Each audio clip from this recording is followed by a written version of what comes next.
No começo da filosofia moderna, Bacon considera ainda os três termos Deus, homem, natura, como se constituíssem três objetos de conhecimento distintos, aos quais faz corresponder, respectivamente, as três grandes divisões da filosofia. Só que atribui importância preponderante à filosofia natural, ou ciência da natureza, de acordo com a tendência experimentalista da mentalidade moderna, que ele representa nessa época, como Descartes, por seu turno, representa sobretudo a tendência racionalista desta. Trata-se ainda, de algum modo, apenas de uma simples questão de proporções. Estava reservado ao século XIX ver surgir, no que se refere a este ternário, uma deformação bastante extraordinária e imprevista. Queremos nos referir à pretensa lei dos três estados de Auguste Comte, mas como a relação desta com aquilo de que se trata pode não parecer evidente à primeira vista, algumas explicações a esse respeito talvez não sejam inúteis, pois há nisso um exemplo muito curioso do modo como o espírito moderno pode desnaturar um dado original da tradição, quando se atreve a apoderar-se dele, em lugar de rejeitá-lo pura e simplesmente. O erro fundamental de Comte, nesse sentido, consiste em pensar que, seja qual for o gênero da especulação a que o homem se entregou, nunca se propôs outra coisa que a explicação dos fenômenos naturais. Partindo deste ponto de vista estreito, foi levado de modo inevitável a supor que todo conhecimento, seja de que ordem for, representa simplesmente uma tentativa mais ou menos imperfeita de explicação desses fenômenos, juntando então a essa ideia preconcebida uma visão totalmente fantasista da história. Ele crê descobrir, em conhecimentos diferentes que, na realidade, sempre coexistiram três tipos de explicação que ele considera sucessivos, porque, relacionando-os erradamente ao mesmo objeto, acha-os naturalmente incompatíveis entre si. Fá-los, portanto, corresponder a três fases que o espírito humano teria atravessado no curso dos séculos, e que ele chama respectivamente estado teológico, estado metafísico e estado positivo. Na primeira fase, os fenômenos seriam atribuídos à intervenção de agentes sobrenaturais.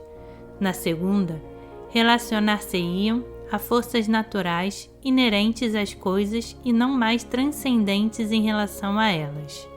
Finalmente, a terceira seria caracterizada pela renúncia à busca das causas, a qual seria então substituída pela das leis, isto é, relações constantes entre os fenômenos. Esse último estado que Comte considera, além disso, o único definitivamente válido, representa de maneira bastante exata a concepção relativa e limitada que é, de fato, a das ciências modernas. Mas tudo o que se refere aos dois outros estados é apenas um verdadeiro amontoado de confusões. Não os examinaremos em detalhes, o que seria de muito pouco interesse, e nos contentaremos em destacar-lhes os pontos que têm relação direta com a questão que estamos examinando no momento.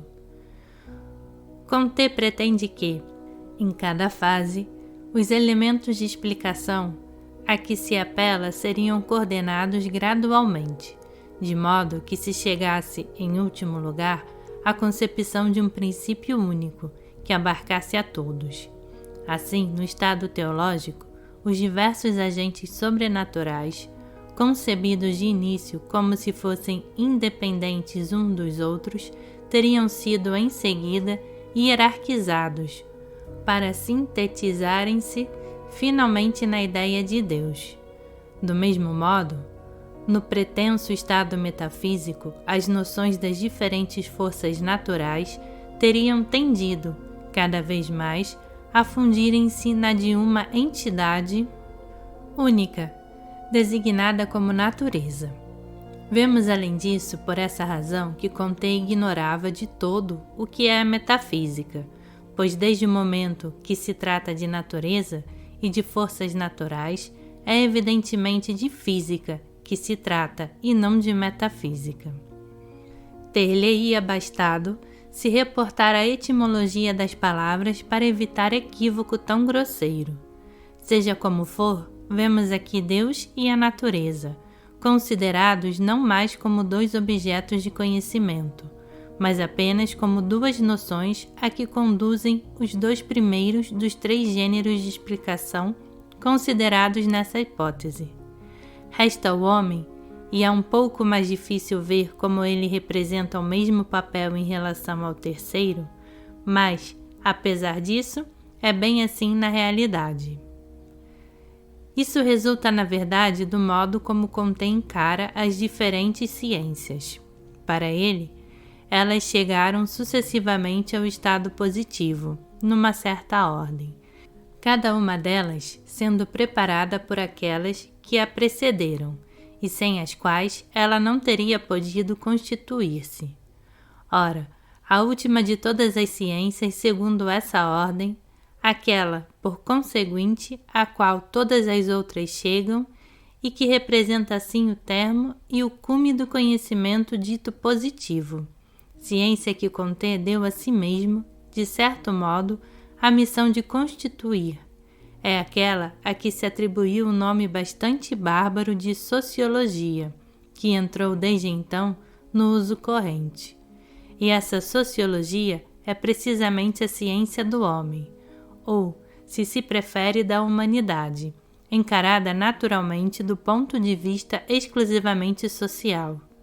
Aliás, para Comte, não pode haver outra ciência do homem a não ser aquela, pois ele crê que tudo o que caracteriza especialmente o ser humano e lhe pertence especificamente, excluindo os outros seres vivos, procede unicamente da vida social. Desde então, era perfeitamente lógico, ainda que outros o tenham podido dizer, que chegasse onde chegou de fato, compelido pela necessidade, mais ou menos consciente, de realizar uma espécie de paralelismo entre o estado positivo e os dois outros estados, tal como os imaginava. Viu o coroamento disso no que chamou a religião da humanidade. Vemos, portanto, aqui como termo ideal dos três estados, respectivamente Deus, a natureza e a humanidade. Não insistiremos mais neste ponto, pois isso basta, em síntese, para mostrar que a demasiada famosa lei dos três estados provém realmente de uma deformação e de uma aplicação falseada do ternário Deus, homo natura, e o que é mais surpreendente é que parece que ninguém jamais se tenha dado conta disso.